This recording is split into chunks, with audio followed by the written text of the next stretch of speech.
Bada bing, bada bam. Welcome to this week's Bacon Mystery, Bacon Murder episode. We're at the final part, the final sprint to the ending of The Glory, the K-drama series on Netflix that has been, I think it has 100% on Rotten Tomatoes. That's how good it is. So we have a what part about one. Rotten Mango. It's 16 episodes, which is like, I don't know, 20 hours of just binge watching. I have part one, part two, and this is the final part three. It's so good. So please go watch part one, part two for any of this to make sense. I'm gonna drop you guys into the middle of the story because we are thick in the trenches of the revenge plot now. Okay. So what are we making? Yes, we are making these matcha cookies, macadamia cookies that I'm excited about. But just to give you a recap of part two of what's been going on, Diana has been thick in her whole scheme of revenge. We thought for a second there that Helen, her accomplice, the ex-maid, was going to switch sides and go with Eve, but no. She's an OG, okay? She's gonna stick it. She's like, snitches get stitches. She is with Diana for life. And Diana has helped send her daughter Sunny to America. We also see that Helen's husband is getting involved in the revenge, but it feels like a setup. From the way that it's done, Helen's abusive husband that Diana promised to kill for Helen in exchange for her help in her revenge is now blackmailing Eve's mother. And Eve's mother had already found out who he is, what his phone number is, where he lives, and everything. So we don't know what's going to happen to the guy, but I don't think that he's going to come out of this alive. Then we have Eve, who is going to try to ruin Diana's life. She's already inserted Diana's mom back into Diana's life, paying her a big fat chunk of money to get Diana fired from her daughter Yesol's private school. Which, speaking of Eve and her daughter, her husband Richard knows what's going on. He knows that not only is Eve sleeping with her high school best friend Jay, but Jay is also the biological father of their daughter Yeshol. He's also starting to realize that Eve is not the person that he thought that she was, but for some reason he is choosing to stay. It's really bizarre. I don't get it. Maybe he has a plot going on. I don't know. Meanwhile, Sarah has just been taken down because there's a video of her being inside of her parents' chapel because she's high on drugs that Diana had left for her, and Diana sent everyone in the congregation to go check out what the priest's daughter was doing in the underground chapel. Nina found Ryan's old... Also, here's the thing with Ryan. He's disappeared. We're finding out that Eve had murdered him, and she had confessed to David, the doctor, while under anesthesia. Everybody's life is falling apart at the seams. And that is where we are. It's about to get really crazy. So we see that Sarah is not faring so well. The video of her in front of the cross, mascarponing in front of the cross, goes viral. It's like all the news can talk about. Artist Sarah at church with drug-induced behavior is mascarponing in front of a cross. And remember how we thought that maybe Helen had swapped sides, but of course she's not going to. She's busy commenting on this anonymous thread about the weather forecaster A being a high school bully. And she's commenting, it's obviously Eve Park, the who's gonna end up in a ditch. She is so obvious.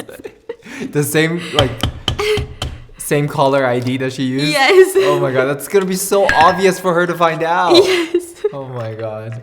This video is kind of cute and does not care at all. This is very eggy. Okay, can I get the wish? And I mean, everyone on the internet thinks it's Eve. Even her husband, Richard, his company stonks are taking a hit because of this. Which, speaking of, Richard gets a call from the local shaman that Eve is there. She showed up wet and shivering in the night. Baking powder, and now we're adding some matcha powder, and now some flour.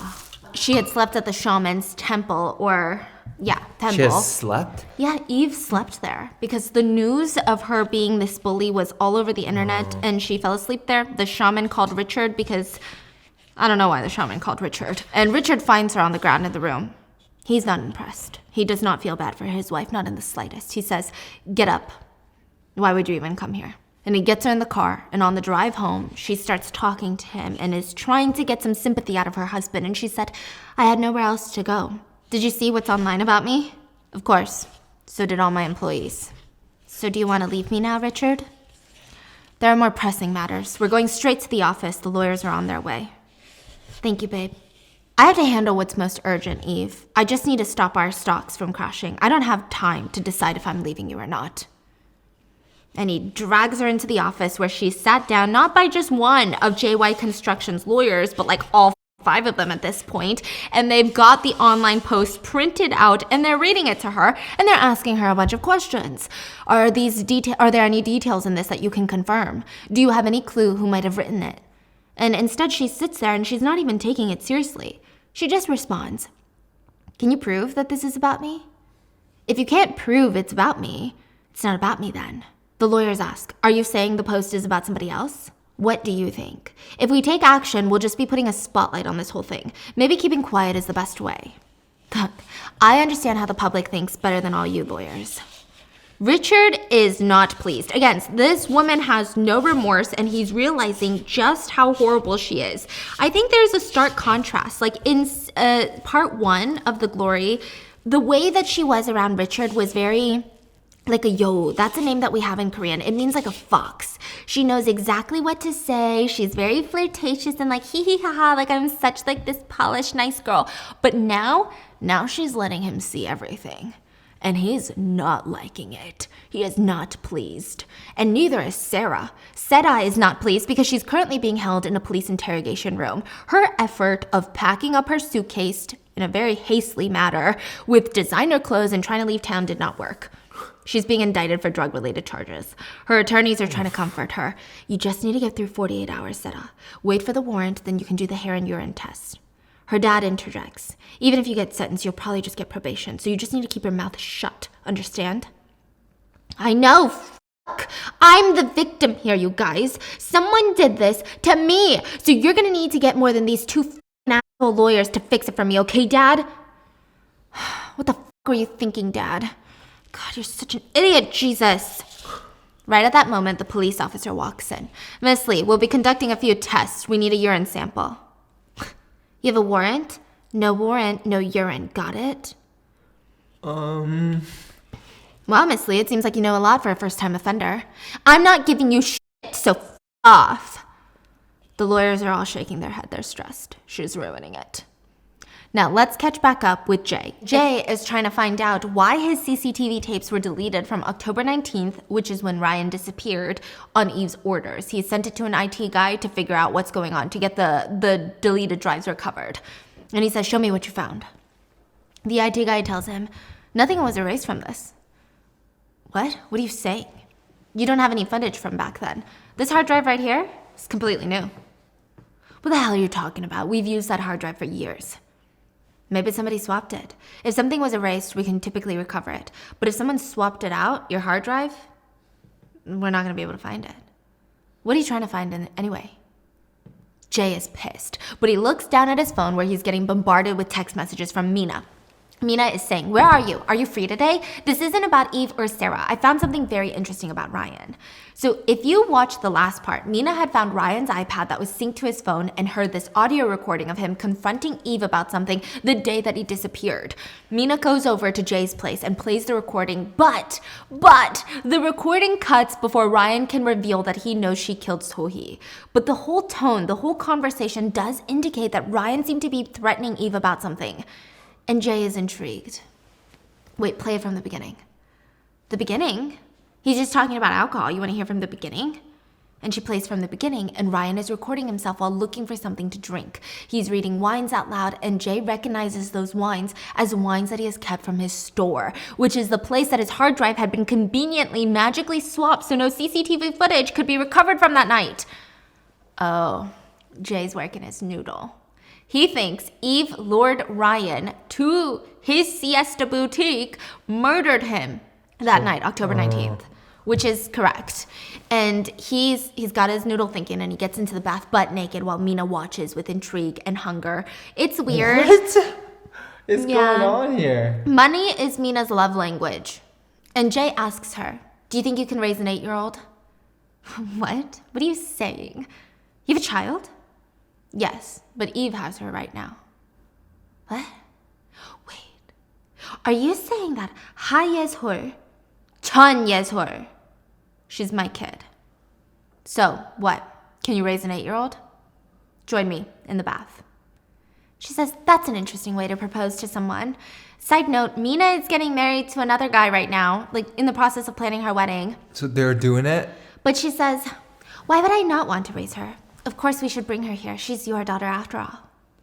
And Jay's like, get in. And he watches her undress and she gets in. Basically, the alliances are shifting. Mina is now engaged to Jay. What? Just like that? Just like that. And they're going to they're teaming up against Eve to get the daughter. And I don't know why. Maybe Jay thinks that having Mina on his team is going to be better than nothing. But why is Mina even joining him? Oh, she's always liked Jay. Oh. She's always liked money, the power that Jay has. What is this dynamic? Yeah. And then Richard turns around. Mina? You wanna join me? You want another Kelly Pochette? And new alliances are forming. Even with Diana, she comes up to meet with Eve's assistant. Remember from the last episode, the one that is very suspicious, has burn marks as well. Yeah. The one that also works at Jay's clothing store. So we saw a few episodes ago that she had the unmistakable burn marks, and I thought maybe she was being abused now as an adult, but it turns out Eve knew her as a high schooler. She was the next victim after Diana. Wow. After Diana left the school. Wow. So is she working for them by choice or? I don't know. Maybe she just didn't have anywhere else to go. And Diana confronts her. You saw me with Ryan when I met you at the store the first time I went in. This is like the beginning of part 1. The boutique. You recognized me then, didn't you? Let's call the assistant Gracie. You could have told Eve that you saw me, Gracie. Yeah, so? Get to the point. Why are we both here? You saw the post, right? About weather forecaster A. I think we both know who did that to Sui. I came after Sui as a victim, and after me, you were the victim. Shut up. Okay, Diana, so what? You want me to testify or something? I don't. I'm asking you to not do anything. Ryan disappeared. Who cares about that son of a bitch? Why are you even talking to me about any of this? Because I think you already know. Ryan is dead. It's our chance to release ourselves from their grip. So don't get in my way. No matter what you saw, what you heard, or what you know, don't do anything. We both know that Ryan was murdered by Eve. Right, Gracie? Gracie looks terrified, so I guess we'll soon find out which side she takes. Meanwhile, David the doctor runs into Richard at the Go Park again and starts a round of Go. And they're playing, and Richard looks confused. And David says, what's wrong? Does the way I play remind you of someone? She's good at marking your stones and protecting what's hers, huh? So now Richard knows that David is the one that taught Diana how to play Go. And she's so calm and quiet. You end up being so entranced that you don't even realize that your house is ruined. Silence. David continues. I learned how to play Go from my father. It's exactly the way I explained when I taught Diana. She said she wanted to beat someone. So are you helping her? With everything? I have no reason to stop her. I don't understand. What don't you get? I don't know what the relationship between you two is, but if you care about her, shouldn't you try to stop her? Whatever she hopes to gain from this can't be worth her obsession with the past. David sighs and says, when you think about a victim and everything they lose, how much can they really expect to get back in the end? Maybe just their own honor and glory, which is enough to move on.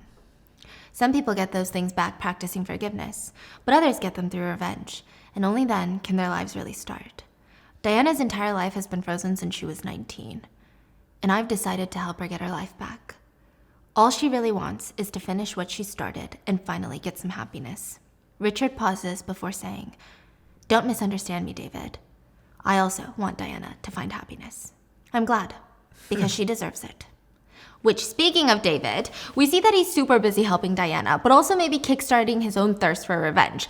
His father, the former director of the Jew General Hospital in Seoul, was murdered by a serial killer patient of his. And that patient has spent years sending letter after letter to Dr. David about the smell of blood that came from his murdered father, like straight up taunting him, telling him about the look in his father's eyes when he stabbed him and sliced into his neck. He wrote in-depth letters flaunting the murder in David's face. And this is part of the reason he wants to help Diana. Like, this is the part of the reason he understands and can explain revenge so well to Richard and why Diana needs this to be free. Diana herself soon finds out the truth. She finds a drawer full of the killer's letters in David's house and reads them all. David isn't home to stop her. He's got his own little plot. He goes to the prison that the serial killer is being held at, and he's applying to be the doctor there. And while he's being given a tour of the yard by the current doctor, he hears someone call his name. David?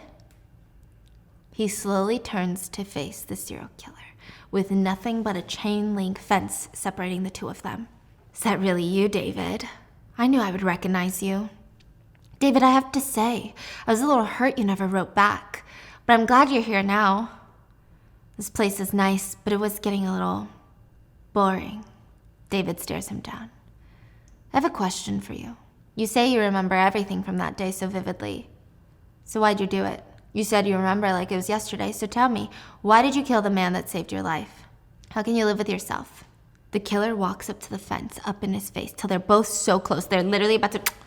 Oh, David, I'm having so much fun. We'll see each other again?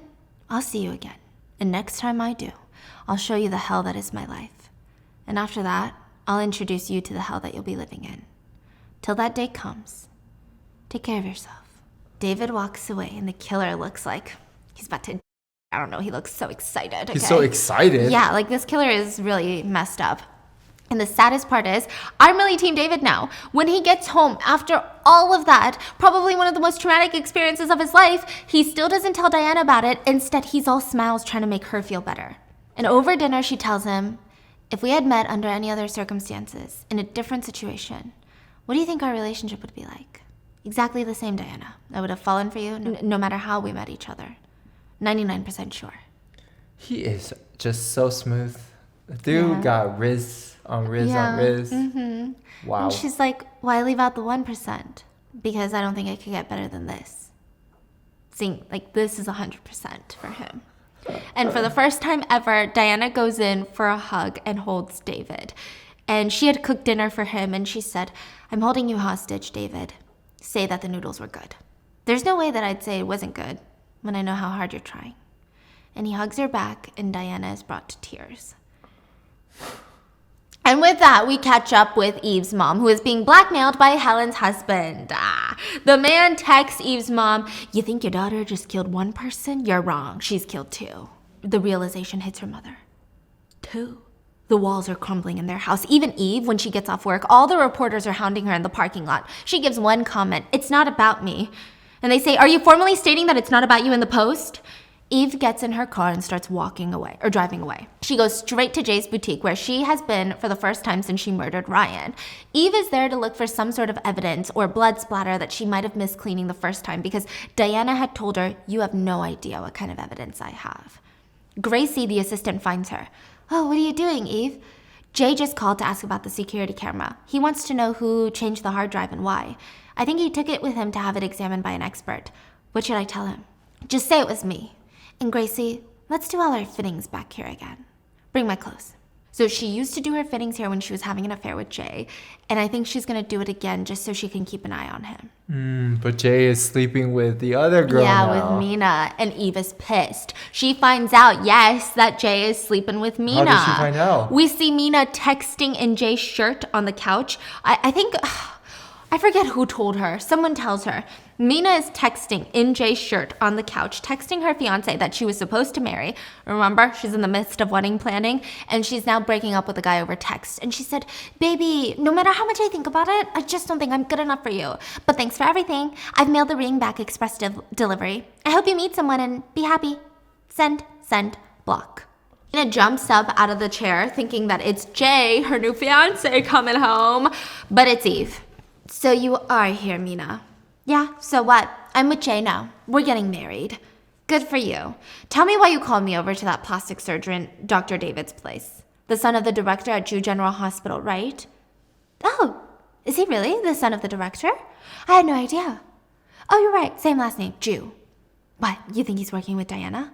Shouldn't you know that already, Mina? Because you're clearly working with Diana, too. She had you get me over there, didn't she? What else has Diana told you to do? Did you really come here, Eve, just to ask me that? I'm shocked that's what you're worried about when everyone is tearing you apart online. You better watch it. Why? Because I'm not under your thumb anymore? You have no idea what I have planned for you, Eve, so fuck off.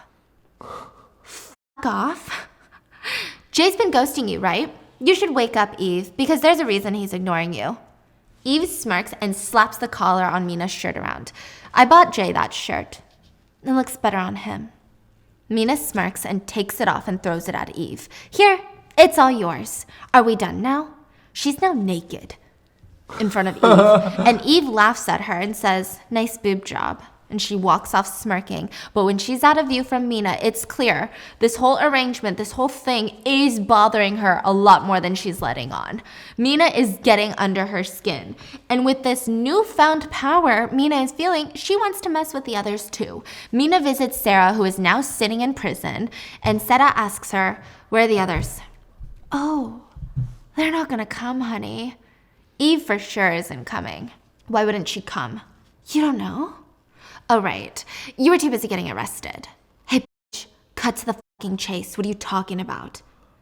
Someone exposed Eve online, but she got it buried by a story about you. An article about your art exhibition being used for tax evasion by your parents? Yeah, that came up around the same time that her expose article did. Too much to be a coincidence, right? It's like Eve used your story to bury hers. And the first thing Sarah does when she gets out of bail is get in the car with her mom and ask, where the fuck is that bitch Eve?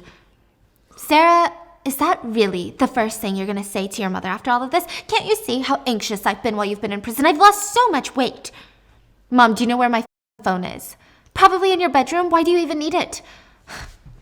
Because important memories are on it, of one in particular. We get a flashback of when they're in high school. The three girls, Eve, Sarah, and Mina, are walking around and they run into Sui. Sui is the dead girl, and it's not looking too good because Sui is wearing the same outfit as Eve. And Mina laughs. Oh my god, Eve, that's so embarrassing. Sarah jokes. This is so cute. You guys are like besties now. Here, let's take a picture of this beautiful moment. And she whips out her phone and starts recording. And Eve is pissed. She looks Sui up and down and says, hey, take it off. Huh? Oh my god, this is the trigger. Yeah. What are you, deaf like your mother? I said take your clothes off. So he whispers, I'm sorry, Eve, please. They're not even real. They're knockoffs. This is my fault. I'm sorry. Please. So he tries to run off when the girls laugh that they're knockoffs. But Eve looks super pissed and she says to the camera, I'm gonna fucking kill that bitch. Get this camera out of my face.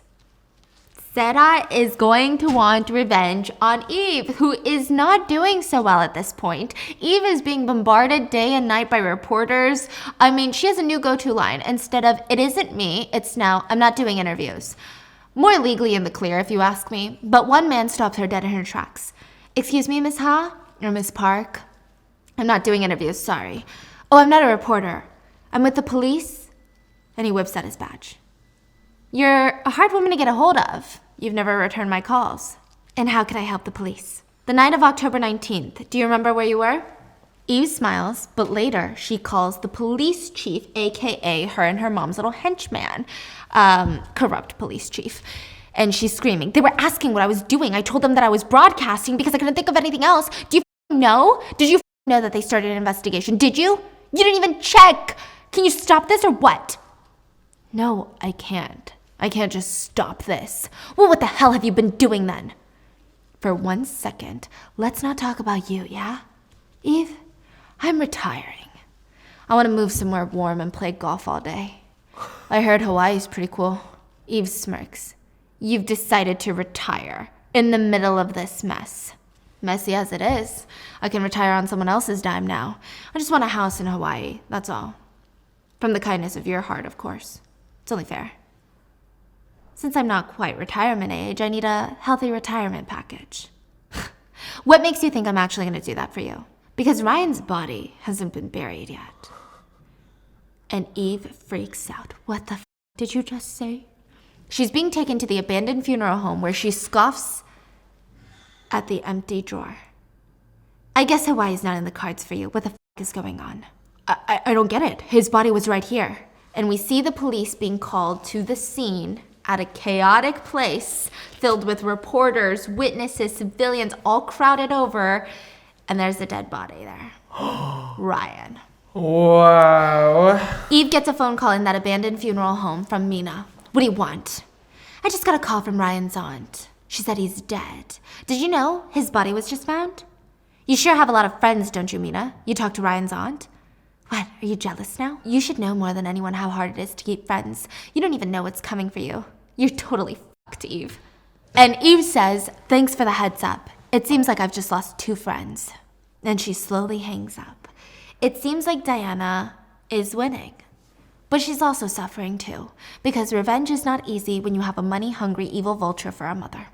Diana goes to kick her mom out of her old apartment, but she's grilling KBBQ with her boyfriend. Remember, this is like Diana's #1 trigger, because the sound of the grilling of the meat sounds like her skin being burned, and she had a whole full-blown panic attack last time she was nearby, like a Korean barbecue place. She's trying to kick her mom out, and her mom is ranting, throwing Korean peppers at her and screaming, I'm not going anywhere. Try to make me leave, you f***ing bitch. Just try. Do whatever the f*** you want, Diana. You, this stupid bitch. And I see you, Diana. I see the way you look at my boyfriend. How dare you try to steal my man? You bitch.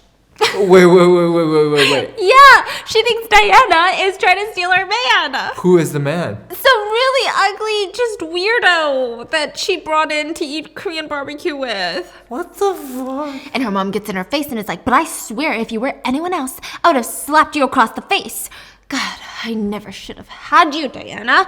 Everyone told me to get an abortion, but I gave birth to you anyway, and I gave you everything.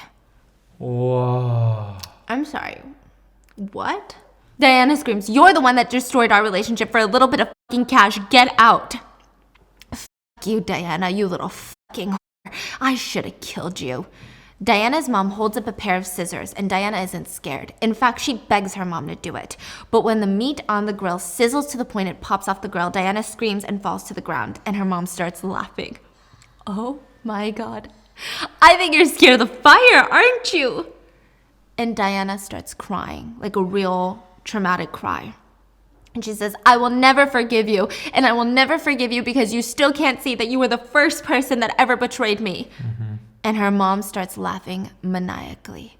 And Diana screams, don't laugh like that! Stop f***ing laughing! What are you gonna do if I keep laughing? I have an idea. You and I should die in this hole together, bitch! And her mom topples over the barbecue grill onto a stack of newspapers on the ground, which subsequently bursts into flames. Diana is frozen in fear, and her mom is still laughing. The room is very quickly filling with smoke, with fire. Diana is panicking, hyperventilating. Her mom keeps throwing more newspapers into the fire. The boyfriend ran out. Diana grabs her mom's leg, and her mom looks down at her. Tell me that you're sorry, Diana. Beg me to forgive you. Do it right now. Do it. And Diana looks up at her. I want to thank you, Mom. I want to thank you. Because you'll never change. And you'll always be the same. You'll always be my mom. It's a really weird thing to say. But we know that the camera in her apartment, well, Diana's a smart cookie. The whole thing was recorded, and her mom is brought in for a psychiatric evaluation. The doctor asks Diana's mom, Mrs. Moon, we need to know how often you drink alcohol. What are you talking about, doctor? I don't drink. I swear. I never really touch this stuff. It's not my thing. You can ask my daughter. She'll tell you. She's a teacher. Look at my smart daughter. You can trust her, can't you? Tell them, Diana. Miss Moon, you were diagnosed with alcohol dependency 6 years ago. So you're telling me that you've had nothing to drink since then?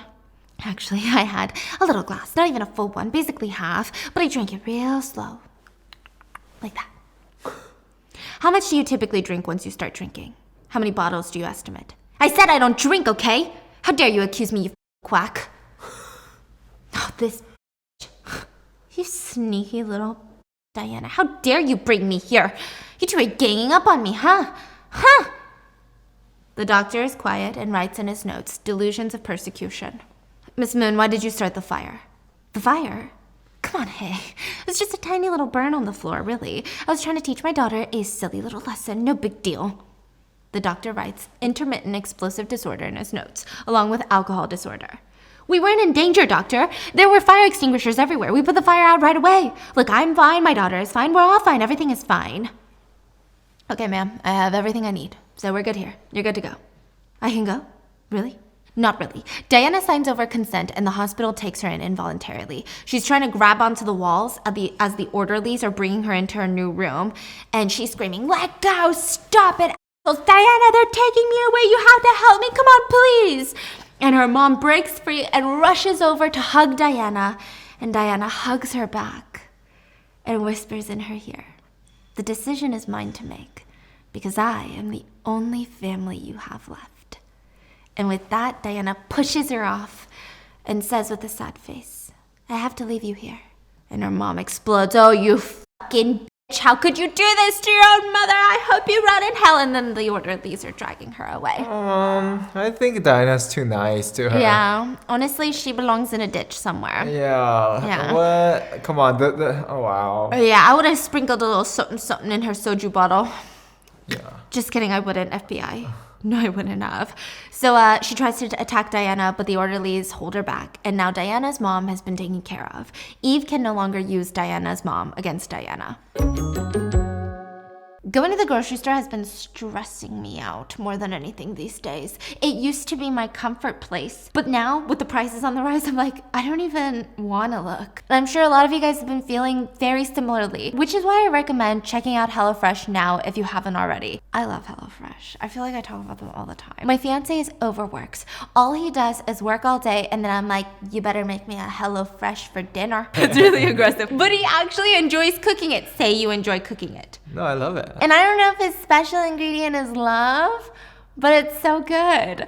HelloFresh is America's #1 meal kit for a reason. They make mealtime so easy with just delicious recipes that are made with fresh, wholesome ingredients that get delivered straight to your door. The meals are incredible. Like, you have 40 weekly recipes to choose from, and they have such good options, like soy glazed salmon with rice, one-pot pork, black bean chili, or even like a creamy Dijon dill chicken. Just being able to see what goes into your food is always a plus for me, and you can meet all of your lifestyle requirements, all your lifestyle goals. HelloFresh has a dietitian win tag on their menu choices that are delicious, dietitian approved meals that contain a third less sodium. You can even power up on protein. HelloFresh has recipes that feature 30 grams or more of protein. And HelloFresh is customizable. You can swap protein, sides, add a protein to a veggie dish, and all the ingredients come pre-portioned. It's so easy to cook. It's so easy to enjoy. And with groceries getting more expensive, takeout is getting more expensive. Takeout portions have been getting so small these days. I digress. So I'm telling you, it's the perfect time to try HelloFresh. So make sure to go to hellofresh.com/baking60 and use code baking60 for 60% off plus free shipping. That's hellofresh.com/baking60 and use code baking60 for 60% off plus free shipping. I never thought that I would be a mobile game girly, but here I am, and I'm never going back. Look, life is busy, it's stressful, it's overwhelming. I just want to see some cute, charming graphics, and I want to lay back on the couch, and I want to indulge in a story full of scandalous secrets, but like make it cozy, you know what I mean? So Love and Pies literally checks all of my cozy game boxes. You can download Love and Pies for free, by the way. I think it was one of my first few Merge 2 games ever, and if you've never played a Merge 2 game, I love it. Okay, in Love and Pies, you have to build your own cafe. You can do that by combining these ingredients, which sounds simple enough, right? That's what I thought. But there's this whole storyline filled with drama, romance. Like, I'm getting sucked into it. I love that it helps me take my mind off of things, but it's still so cozy and still so stimulating. I've been implementing these 90-minute flow sessions where I'm working for 90 minutes, and then I go on Do Not Disturb for those 90 minutes. The minute that timer goes off, 20 minutes of Love and Pies. I go out on the patio, get some sun, Love and Pies. It's like the perfect refresh for my mind. I just feel so comforted when I'm playing. It's so wholesome. It's really relaxing. I'll even whip it out when I'm waiting in the TSA line. So basically, the storyline is you're Amelia, you're taking over your old family's cafe, but it's basically been ruined. So you have to restore it, and there's like a whole cast of weird characters that keep popping up, and I feel like they all have like their own little secrets, their own little shticks. I love decorating the cafe. It's so satisfying, and it's perfect for players of all ages, in my opinion. It's just really cute and creative. So for a tasty mix of love and drama, download Love and Pies for free today. That's Love and Pies, free to download in the App Store or Google Play.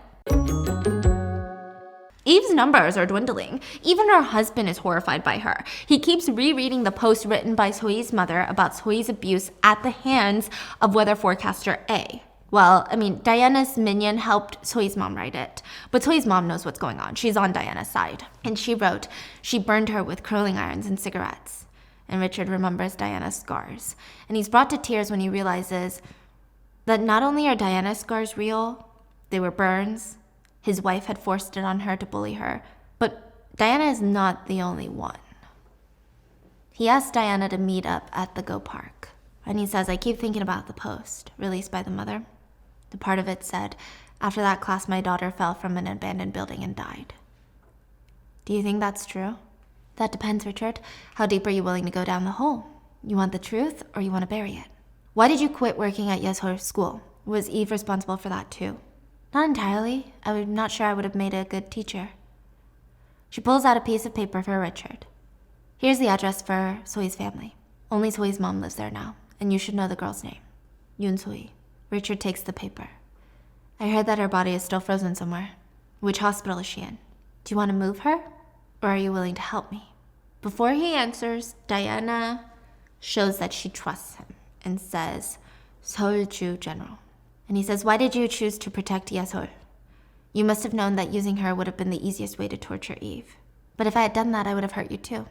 Wait, what? Like, she could have done something really bad to Yeshor. It's the easiest way to get back at Eve.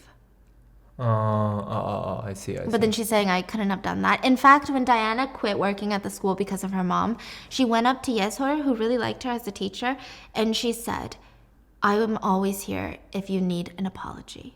Till the day I die, I will be asking you for my forgiveness. And the little kid is confused, but maybe she'll remember this later, whenever she feels she needs to. And Richard says, once you finally get revenge, will you be happy? I really hope I will. I want to be happy enough that I feel like I could die. That's how I want to feel when this is over.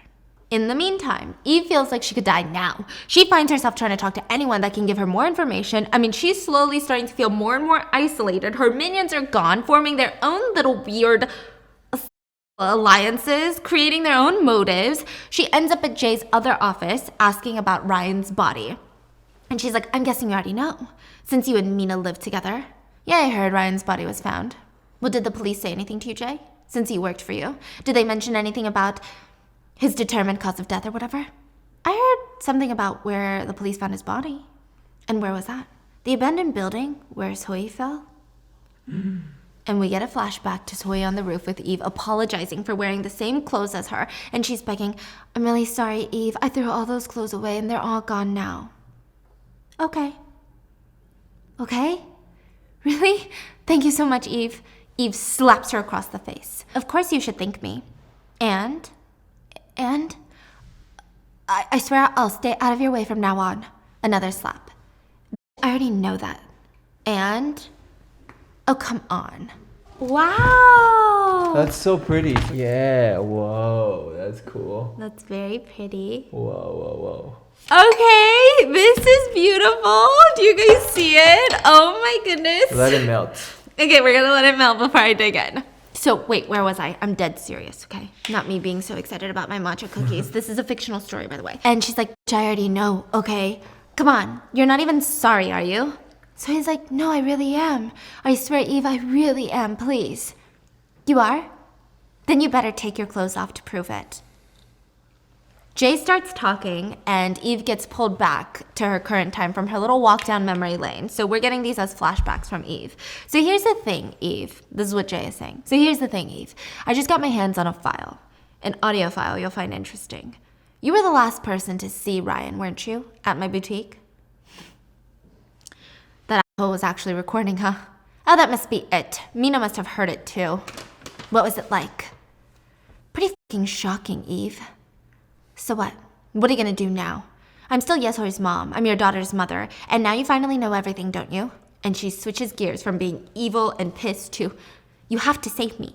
You have to save Yeshor. Jay, you're our only hope. Tell me the truth then. Tell me the truth then. What did you do to Ryan? It was an accident. And I thought I took care of it. I I just know that Diana, I know that she did this. And there's this doctor who's helping her. His family owns Hoju General. So he is in there right now. I feel like everything is falling apart. Jay, I'm gonna leave Richard. We can come live with you, right? Me and Yesol? Yesol deserves better than being the daughter of a murderer. And she throws herself on Jay. Will you say it? Will you say that I was with you the day that Ryan disappeared? Wasn't I with you? Jay smiles and says, yeah, you were. You know how much fun we like to have when we're alone, don't you? And Eve smiles and hugs him again. But when they both hug, they both look like they're scheming something else. I don't think Eve actually wants to leave Richard, and I don't think Jay wants to be with Eve. Eve gets home exhausted, and she finds Sarah sitting at the coffee table drawing with Yeshol. Eve drags Sarah into the bedroom, into her closet, away from her daughter, and she's like, you psychotic bitch, you must have spent a fortune on lawyers. How are you out already? So it was you, Eve. I was just looking out for you, you know. You should be careful. You're running out of chances, Sarah. Hey, I know it was you. The article about my tax evasion was written by the same asshole who wrote about all your cover stories. What the hell are you saying? That's ridiculous, Sarah. What's ridiculous is that I got caught on the same day people found out about your past. You planted that so yours would get buried, huh? Sarah's throwing a fit in Eve's closet, but Eve doesn't care because she notices something strange. Her white purse that she had been carrying when she went to Ryan's empty morgue drawer in the abandoned funeral home, remember? Uh-huh. It used to have a bag charm on there. And now it's gone. And she thinks back to when she saw the empty drawer. She got that call from Mina that Ryan's body had been found, and she hung up and she slammed her bag all over the place in a little temper tantrum. And now her charm was gone. What does that mean? It fell off in the funeral home. That's evidence. Oh. Eve is positively falling apart. And it's delicious. But maybe, just maybe, Jay is on her side.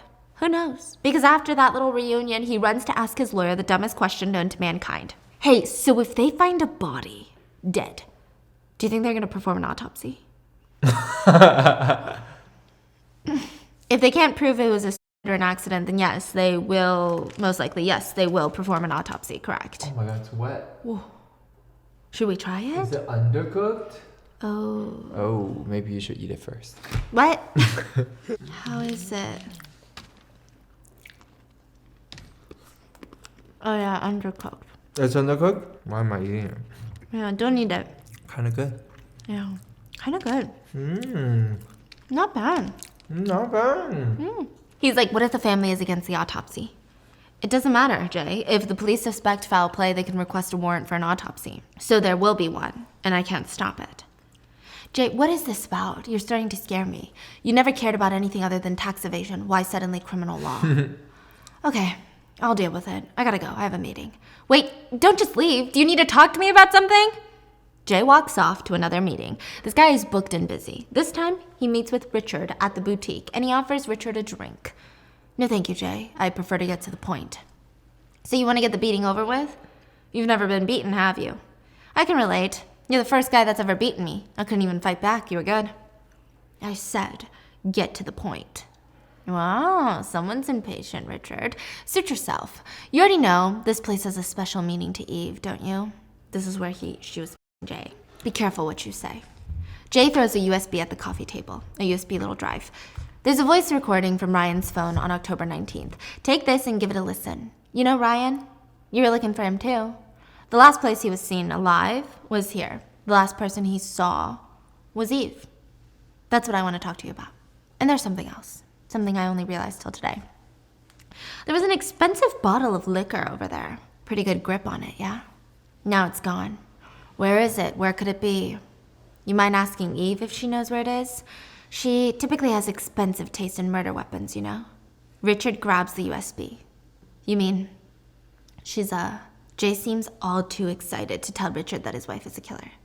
Oh yeah. Yeah, she is. You're married to a murderer. And what do you want me to do? What do you really want? Should I report her to the police, Jay? God, you're insane. I could have done that myself. We need to help her, not call it in. I won't give this to the cops if you swear to divorce her and give up custody of Yesor. That sound good? I mean, that poor kid. She can't grow up with a murderer as a mother, can she? Whether she's your daughter or mine.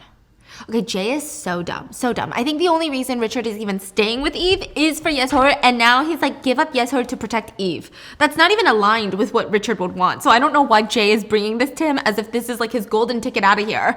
Richard does not want that. That's not his endgame. Richard clenches his fists and says, are you using Yeshor to threaten me? Look, I gave Eve an alibi when the girl she bullied fell off a roof and died. Now someone else is dead. Someone that she was alone with. So what do we do? Is it going to be your turn to give her an alibi? And I think Richard is finally coming to grips with the fact that his wife is a full-blown serial killer in the making. He needs to call mind hunters, criminal minds. She is the unsub. Instead, he calls his lawyer, who tells him, if Jay has the original file to this audio, I suggest you make a decision soon, Mr. Ha. If the man chooses to leak this first, it could be very, very bad for us and JY Construction. Okay, can you find a small town in England or Ireland to send Yeshol? Her nanny will be accompanying her. And he looks out the window and says, it's snowing heavier now. Be careful. Yes, you too, Mr. Ha. And he leaves. It seems Richard is being backed into a corner and he's going to make a decision soon. Meanwhile, Eve's family cop chief, police chief, buddy, he's trying to flee South Korea because he's not about to go down for everything. Ryan's body, he thought he had hid it in the funeral morgue or the abandoned funeral. Now it's been found by the police. He's trying to skedaddle. And this is when we have Eve's mom's plan initiate. She pays her shaman $1 million in cash to call Helen's husband, the abuser who has been blackmailing her with the anonymous phone. We knew something was going to happen to him. She has her call him to meet her with payment from Eve's mother to keep her secret a secret. And he's so excited. He doesn't even want to share the money with Helen. She knows it, but she's not worried. Because knowing Eve and her mom, they only live by one mantra. Dead men can't talk. So he rushes out to meet with Eve's mom's assistant, who is the shaman. It's pouring rain, and as soon as he's about to cross the road, Eve's mom and the police chief are in a Mercedes, driving in the rain. This is their last meeting. Eve's mom cryptically looks to him and says, one more thing. Involuntary manslaughter only gets you probation, right? And if there's a witness, it's even more likely to go in your favor. And right at that moment, a body crashes into her windshield. Helen's husband, the abuser, is now rolling dead on the ground. She skids to a stop. They run out in the rain. The police chief checks Helen's husband's pulse, and he's dead. But he also realizes who this man is. It's the one that he found the contact that's blackmailing her. He's the one that found out who that phone number belongs to. And he's like, you ran this guy over on purpose. But it's too late. Eve's mom is already calling the police. Oh my God, there's been an accident. I hit a jaywalker. He came out of nowhere. Hurry, please send an ambulance. Eve's mom is the one who hit it? Yes. And she hangs up her phone. And the police chief is like, are you insane? Why did you call that in? I wasn't drunk. I wasn't speeding. All the rain, it obscured my vision. He was jaywalking, and you're my witness, so suck it up and help me. What? You really think that you could play me? That I wouldn't find out that you two were working together to blackmail me? So Eve's mom thinks that Helen's husband is working with the police chief. And he's like, what the f*** are you talking about? Why would I be working with him in order to get what? He knew details about things that only we would know, so who else would have told him that stuff? That's when we realized that Eve's mom has no idea what kind of trouble her own daughter is in right now. Because we remember in part 1, Eve's mom threatened Eve and was like, take care of it, in terms of Diana. And Eve was like, got it, right? And the police chief is pissed. I have no idea what you're talking about, but I know it wasn't me, okay? Have you always been this batshit crazy? Don't lie to me. This is happening and there's nothing you can do but protect me. I still have the evidence that proves that we're in this together. I have Eve's name tag from the night that she killed Soy. So the night that Soy was pushed off the building, Soy had ripped off Eve's uniform name tag that Koreans have to wear to school, and she dropped to the ground to her death with it in her hand. She dropped it on the way, and Diana found it because she was at the scene when Soy died. She was nearby, and she hadn't been bullied yet. She had no idea what was going on. And she took the name tag. She knew that Eve had killed and pushed Soy. She literally saw Eve standing at the top. She mailed it to the police chief anonymously, and it was still ruled as. The police chief gave it to Eve's mother just so she could keep it safe, to make sure Eve never got caught for the murder. The police chief tries to slap Eve's mom, but he stops himself and he just screams, "You f***ing lost your mind, lady. The name tag would only work against you and your own daughter. You plan to turn in your own daughter for murder now? And how would some housewife even possess evidence that was handed over to the cops? It's still sealed, you know, exactly the way that you gave it to me. Between everyone who's involved, who's the most f***ed, huh? Don't you think at least one of us left some DNA?" And she's laughing while the police chief grabs her by the collar and shakes her. "What the f*** are you trying to do, lady? Trying to take us all down?" "I'm just trying to get what I need before you run off like the coward you are. Just know that you will go down with me no matter what. So take care of it, because whether this kills us or we come out the other side, we're in this together." And we see the shaman lady walk off with $1 million in a bag. She goes back to the temple with it. She's the one that called Helen's husband to come meet. Yeah, what's her whole goal here? Where is she going? Why does she need $1 million? I don't know. This lady, Eve's mom, just be giving her millions of dollars, okay? And she goes back She's to the biggest winner. Yeah, and she gives it to her assistant in front of the temple doors. "Go light the candle at the shrine and bleed a chicken. And take this." "Yes, shaman. Also, did she come with you?" The shaman slowly turns around and sees a woman holding an umbrella. It's covering her face. She slowly lifts it up. "Diana." What is she doing here? "You startled me. Sorry, ma'am. The temple is not open right now. It's very late. You should get going, please." "Are you only working with one client today?" Eve's mother can be quite demanding. Not surprising, is it? Room crash, indicating she saw the hit and run. Who are you?" While Diana is busy threatening shamans, love that for her, David is walking around in the dark in an abandoned funeral home, and he finally turns on the light, and he catches a little creature on all fours with her phone flashlight on. It's Eve. "Funny running into you here. What are you doing alone in the dark, Eve?" She's looking for her phone charm, or her bag charm, remember? "I could ask you the same, Dr. Jew. I was just curious about the building." "So you ended up here completely at random, Eve, both times? First with the police chief and now alone." "I own this property now." "Oh, wow. No way. I was looking for a bathroom." God, shitty excuse. And then she walks off. And she power walks out of there, knowing that she had been caught red-handed. She rushes to her car, and she gets in, and she's about to drive off, but she realizes the gate is closed and padlocked. She rolls down her window. "Open the gate, Mr. Jew. I'm just trying to keep out trespassers, you know. Gotta be careful these days." "Why are you doing this? What did you do to me the other day when you put me under? What did you do?" He smiles. "Procedures. Your jawline looks more chiseled. Really thins out your face." Eve gets in his face. "I don't know what that said to you, but you don't know the full story, so stay out of it." "Did you know, Eve, I'm also a dermatologist. When I look at a wound, I can see the pain that a person wants to inflict." And they both glance at her foot. "I know what you did. You were looking for something, weren't you?" And he holds out her bag charm in his hand. "Here, take it. I already have everything I need. And as for the gate, you can just open it. Those chains are fake. They're not even locked. Don't worry, I won't make you pay for parking. I have a feeling this is the last time you'll get lucky. Drive safe out there. With rain like this, you wouldn't want to hit anyone." And with that, he walks back into the funeral. Like, what do you mean you wouldn't want to hit anyone? And Eve looks at her phone that rings. It's her mom. Her mom texts her, "I'm at the police station, come pick me up."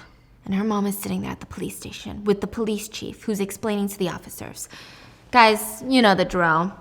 This isn't my station, but it was raining outside heavily. The man came out of nowhere. He's jaywalking. The officers did a breathalyzer at the scene. She was sober. He's jaywalking. She wasn't negligent. She didn't flee. She has no record. I think we're done here." The officer says, "I'm aware of the circumstances. Unfortunately, the site had no security cameras. We're still trying to get in touch with the man's family, so if you don't mind, Miss Park, you're going to have to stay a little longer. And as for you, Chief, you can head home." The chief looks at Eve's mom. "It's okay. With cases like this, you just want to come to an agreement with the family. That'll be the most important. With the bereaved." "Yes, I know. Thank you, Chief. And I'll reach out soon." "Thank you." And Eve's mom starts breaking down in front of the office. "It's raining, and I can't see. I'm like, why did he have to die? I'm so sorry. I'm so sorry." And they're like, "Ma'am, it's okay. It's not your fault. Please try to stay calm." The next day, Diana gets a visit from the police that was investigating Ryan's disappearance. Remember Detective Choi? Uh-huh. And he's like, we found Ryan's body, Diana. Did you hear about that? I hadn't. Where was he found? You don't seem too surprised. Have you already spoken to Eve, or are you here because I'm a suspect? We looked into some of Ryan's emails. He was doing a lot of digging into Soi's case, and it appears that you were the one feeding him most of the information. And is that illegal? Most of the people around him are far worse than me. I'm insulted. What's going on, Diana? What actually happened between you and these people? I already told you everything, Detective. The problem is, you didn't believe me. So everything you said about Soi and this group, it's true? Oh my god, so 답답해, okay? Like, this dumb cop better redeem himself. He's like, tell me what's happening. She's like, I did. Oh my god, you weren't lying? If you don't get up and, I don't know, arrest someone, I'm gonna punch you. But I guess thanks to him, we get a flashback scene back to winter of 2004, when police find Soi's body at the bottom of the abandoned building. On the rooftop, they find a pink lighter that was dropped, and in current time, Diana asks the detective, do you smoke? On the list of evidence from Soi's case, there was a lighter discovered on the rooftop. So you know that when you use a lighter, traces of DNA are left behind. Look at Diana doing all the work for him. Diana's making big moves, and Eve is picking her mom up from the police station the next morning. What the hell is going on, Mom? Did you drive? Let's go to the shaman. Why the hell would we go there? What the hell is going on? Tell me. I feel more comfortable when I'm there. I'd rather be there than with a shrink. And in the car, Eve finds out that her mom ran someone over, but I don't think she realizes who just yet. Do you have the family's contact information? Eve, you don't have to worry about it. I'm taking care of it. How can I not worry about it when someone is dead? The reporters are going to have a field day about this. Eve, how many times do I have to tell you? Everyone makes mistakes, but still, the solution does not lie in the past. It's in the future. Somebody died yesterday. It's done. We have to live for today. Damn. God, what are you saying, Mom? What's wrong with you? And when they get to the shaman, Eve's mom passes out in the room, and the shaman starts performing in the snowy courtyard, a ritual to cleanse Eve's mom of her sins or something, right? And Eve is clearly not fond of this shaman ritual. She gets a phone call and steps away. What? It's her little henchman. I'm not sure I need to be telling you this, but your little spy, Helen, her husband was hit by a car last night while jaywalking. And suddenly, Eve puts two and two together, and she hangs up the phone, standing there in shock, when the shaman's voice is behind her. Oh, Eve, how are you? It's been so long. How have you been? What? Eve slowly turns around to face the shaman. Hi, Eve. It's me, Soi. I'm Soi, the girl who transferred. Do you remember me? What the are you doing right now? Who? The shaman is pretending to be possessed by Soi. What the are you doing right now? Should I take them off?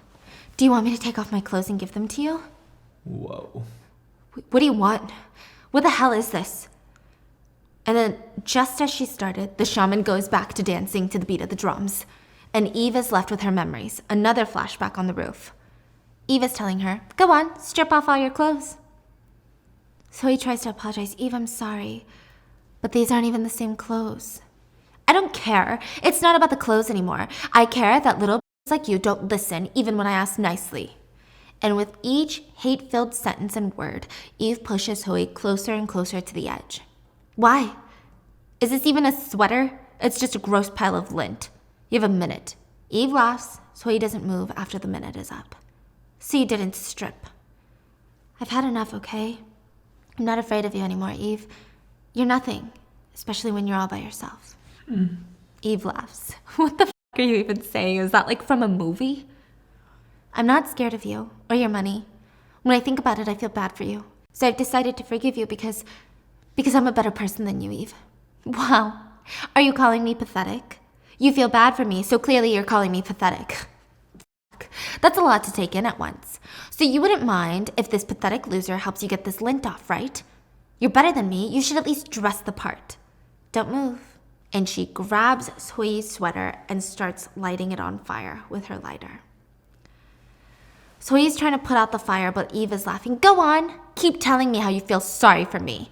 So he tries to hug Eve to get her to help, and in that process, she rips Eve's name tag off her uniform, and Eve pushes Hui off the building where Diana was sitting on the steps looking at something, and she hears a loud thud. And she quietly walks over and sees Eve standing over the ledge, calling her mom, asking for help. She tells her mom, something caught fire while I was hanging out with my friend on the rooftop, and the girl just started freaking out for no reason and fell off the roof. Her mom tells her, get away from there first. I'll have Mr. Shin, the police chief, call you right away. Stop crying and get it together. Did anyone see you?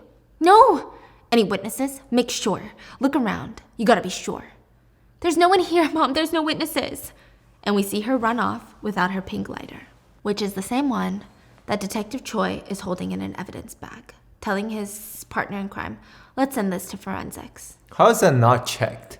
They said that they believed it was Hui's lighter. We also see Diana come back later to find Eve's name tag left in the snow where Hui fell. Police hadn't gotten it. She sent it to them anonymously. Eve turns around, shaking off her flashback, and she's trying to pull herself together because the shaman is creeping her out, but she's shocked. And she sees Diana standing there, staring at her, with snow falling around her. So she's sandwiched between the shaman on one side and Diana on the other, and the shaman starts talking to her again. The beat of the drums stop, and the shaman says, and again, I think that Diana had the shaman agreed to this last night when she was exposing that she knew what she had done to help Eve's mom commit vehicular manslaughter. So I think the shaman is working for Diana on this one.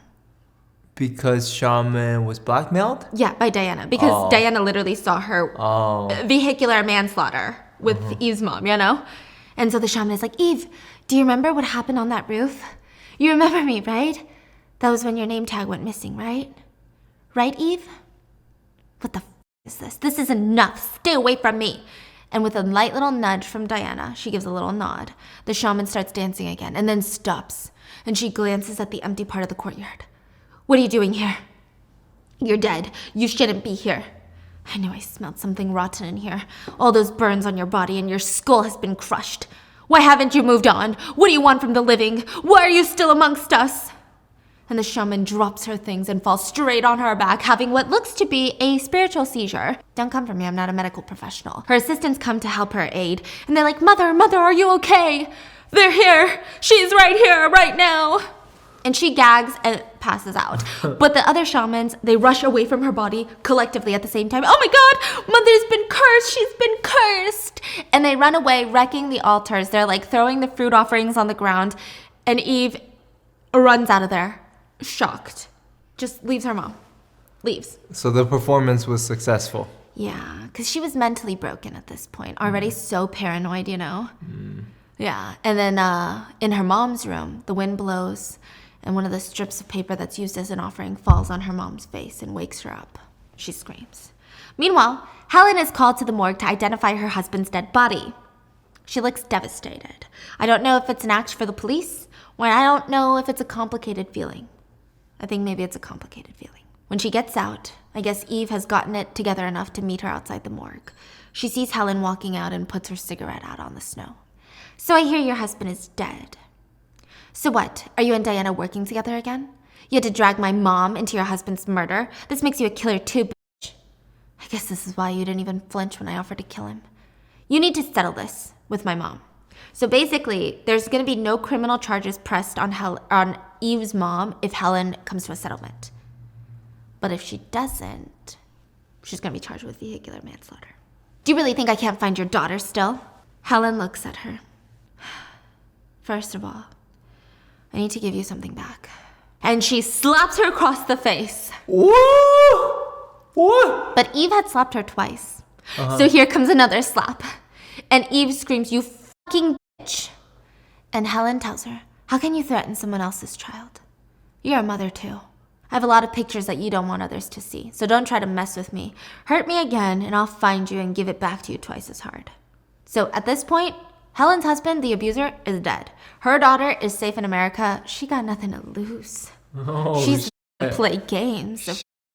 And Eve is screaming after Helen as she walks away. I'll fucking kill you, you fucking bitch.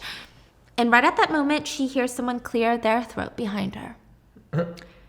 And she looks up to see her two henchmen that work for the police chief. So the police chief also has some gangsters that work for him. The two main ones are there, and her husband, Richard. And he drops an envelope of cash onto the ground. The minions smile and pick it up.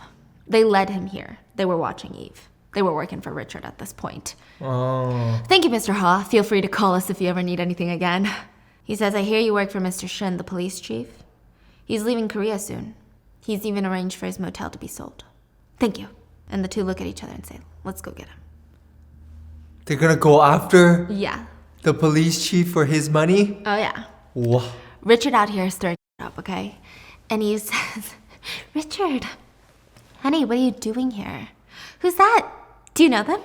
She's acting like she doesn't know that. Right now, Eve, you have two choices. And he pulls out the piece of paper from Diana of Soi's mom's address. This is the address of Soi's mother. You might have forgotten about her, but she hasn't forgotten you. Either go there and accept your punishment, or our marriage ends here.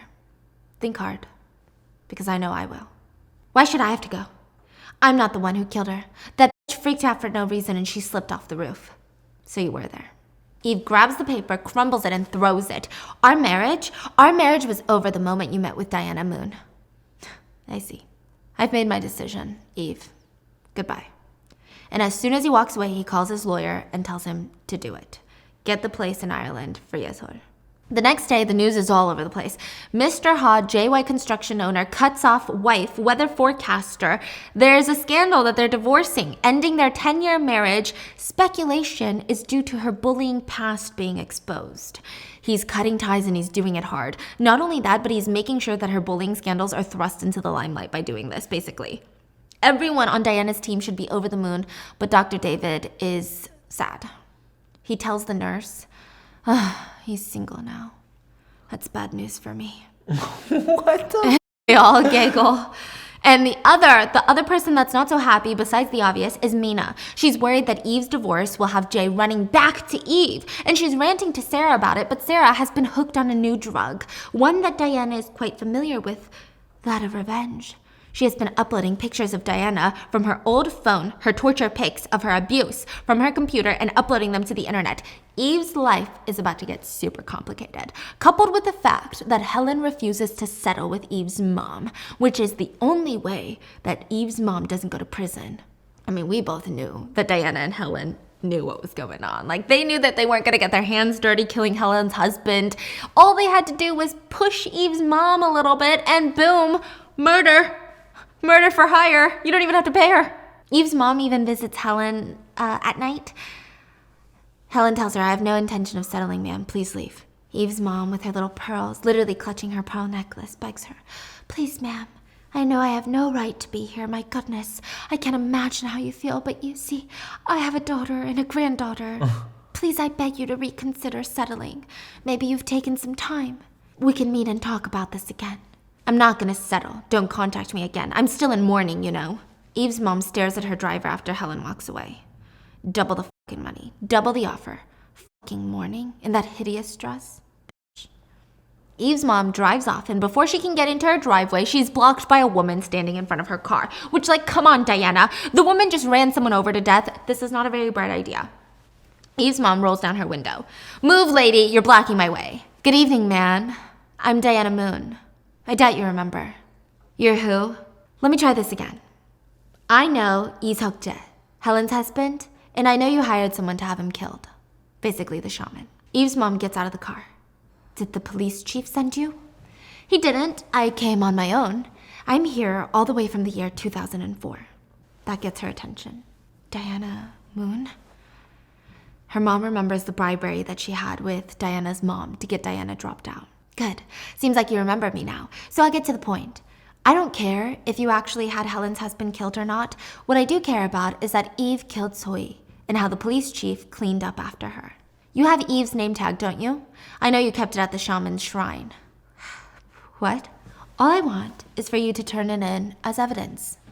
So what will it be then? Will you give up Eve to save your own skin? God, I love this. Okay, so this family had used Diana's own mother against her, and now she's doing the same thing to Eve's mom, giving her the same choice. Diana calls Eve's mom, and her phone rings from the car. That's my phone number. Will you become a murderer, or will you turn over the name tag, and you'll be charged with manslaughter? I know this decision is easy for you, but you can pretend to think about it, as if you actually love your daughter. Call me when you make up your mind. And with that, Diana walks off. But it doesn't seem like Eve needs her mom to take her down. Sera is uploading videos of Eve trying to get Sohee to strip from her clothes that she's wearing. Remember, she's taunting Sohee. Are you deaf like your mother? She's posting this all over the internet. It's already live? Oh, yeah. Oh my god. Like, Sera is high on revenge, I tell you. She's smiling at her computer, uploading more and more pictures, and she's whispering, I told you I would take you down. And with that, Eve is forced to quit her job. And Diana says to herself, looks like you're standing on nothing more than ruins now. No longer with your beautiful walls. It'll be desolate. It'll be dark. Welcome, Eve. And we see Eve go home to make sure Yesor has no access to the internet. And she tells her daughter, listen, sweetie, Mommy and Daddy got into a tiny fight, and there are some other things Mommy has to do to take care of. I already saw everything, Mommy. Did you really bully your friend? Did you burn her? My friends say they're scared of me. They asked if I was going to burn them too. That's not... Yesor, please. I can go meet with your friends' mothers, and I can just go away, Mom. I don't want to be like you when I grow up. I'm not proud of you anymore. Yo. So with that, Eve is forced into doing a press conference where this woman known for wearing bright colors is wearing all black, and she clears her throat. I admit that when I was young and immature, I was bullied, but I've never murdered anyone. In reality, I'm the victim here. For the last few years, I've suffered at the hands of Sohee's family. I had to endure all of this just because their child had died. I filed a lawsuit regarding these unjust accusations made by her family members and the malicious lies spread about me. I never wanted to bring attention to any of this because Sohee and I used to be very close friends. But when she died, Sohee was expecting a child. The reporters go wild. You can go and check for yourselves. It's all in the police reports. My friend Sohee, instead of having that baby, she chose to kill herself. I didn't say anything about this earlier because I wanted to keep her secret. I truly am sorry I have to reveal the truth like this. Now, if you'll excuse me, I have another friend's funeral to attend. She bows deeply, wiping her fake tears, and walks off. She's trying to sway the rumors, and it just might work. She heads to Ryan's funeral, where the cops and reporters are also heading now, which Sera, Mina, and Jay have gathered. Look, Sera thinks it's hilarious Ryan is dead, and she's just being really evil to Mina about how she's the next one. She reminds Mina that Mina is the bottom of the friend pool. She's the bottom of the social hierarchy. And Diana being humiliated, if Diana wasn't there, they would have bullied Mina. Mina would be the one with the scars on her arms. I don't know why Sera is going through this, okay? And Mina is angry. She grabs Ryan's iPad that she still has on her, and using Ryan's Kakao Talk, like his messenger app, sends a video to everyone they know. It's a tape she found of Sera and Ryan in the group chat. And she thinks it's hilarious because Sera always pretends to be holier than thou, richer than thou, and here she is f***ing Ryan. Jay thinks it's hilarious too. He had no idea who sent it from Ryan's iPad. Sera thinks it's Eve as payback for posting her bullying videos. I mean, I just have to say, Yeah, so much evidence. these people have like zero brain cells. They're so evil, so mean, doing so many bad things 24/7. On camera. On camera, everything. And But- they out here burning bridges. Yeah. And they have zero plans of what they're doing, but they're so evil. It gets crazier. So right when Eve walks in with reporters and police following her, Sera attacks Eve and later Mina. She grabs a pencil from her hair and stabs Mina in the neck until blood comes out of her mouth. It's all very dramatic. Okay, this part is a little K-drama dramatic. Sera gets thrown onto the ground by officers and is arrested while she's screaming, "You want my clothes? You want my life so mad? You can wear them at your fucking funeral, you fucking bitch," as she's screaming at Mina. Mina needs to be hospitalized. And her great, amazing fiancé, Jay, just leaves her. He leaves in his Bentley to go meet up with Dr. Ju, the one who almost ran him over. He's finally putting two and two together. He meets with David at his office. "Hello, Jay. It's been a while since I last saw you and gave my business card to you. But you aren't here for a treatment, are you? By the way, how's your friend feeling? Mina, right? Of course you know about that. You and Diana are working together. Mina went to the hospital. Don't worry about her. What exactly is going on between you and Diana? You guys You should watch what you say. I've gotten used to my new car, so I might run you over this time." Oh, your manners are f***ing terrible. Probably because you grew up rich. Anyway, your mom is the director of Ju General, right? I heard that Sohee's there. She's been for a while. Why do you care? I was wondering if I could go see her. She's frozen, right? Are they going to perform an autopsy? As a doctor, what do you think? As a doctor, did they test everything they find inside her? And it clicks. Diana and David had thought that Ryan was the one that raped Sui all along, but it just revealed that Jay is the one that raped Sui. Wow. I don't really know a whole lot about forensics, but I do know that you need to be accompanied by a member of Sui's family. If you're looking to book a procedure with me, you can book an appointment on the way out. I have a lot of patients I need to see. So he just realized that. Yeah. Right there. Mm-hmm. And he's what? Angry? Disgusted? Disgusted. And Jay says, wow, you almost convinced me to book an appointment with you. But I'm good. And with that, he leaves. And that changes the game. Diana and David, again, they thought Ryan had died for his sins. But now, Jay deserves to die too.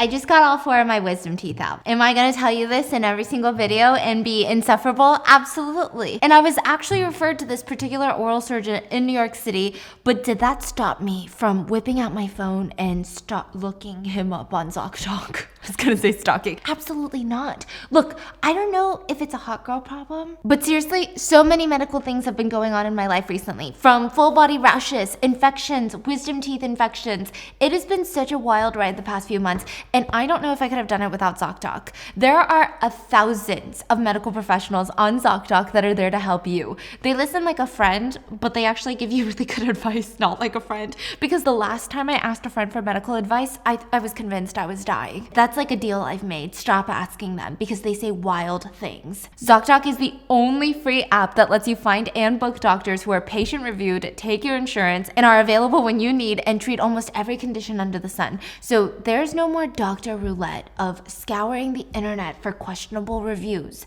ZocDoc is like this trusted guide that helps you connect with your new favorite doctor that you haven't even met yet.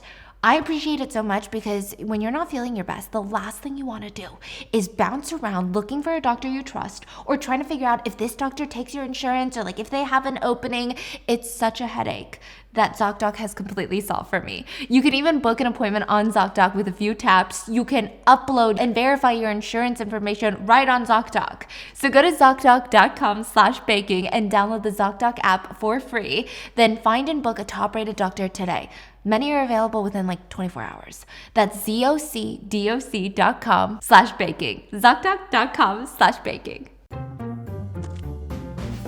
Have you ever sent a message or an email and you're like, what if they take it the wrong way? Like, what if they don't read it in the tone that I meant to send it in? And you start rereading it, and they could either read it, the marketing strategy isn't right. Or they could read it, the marketing strategy isn't right.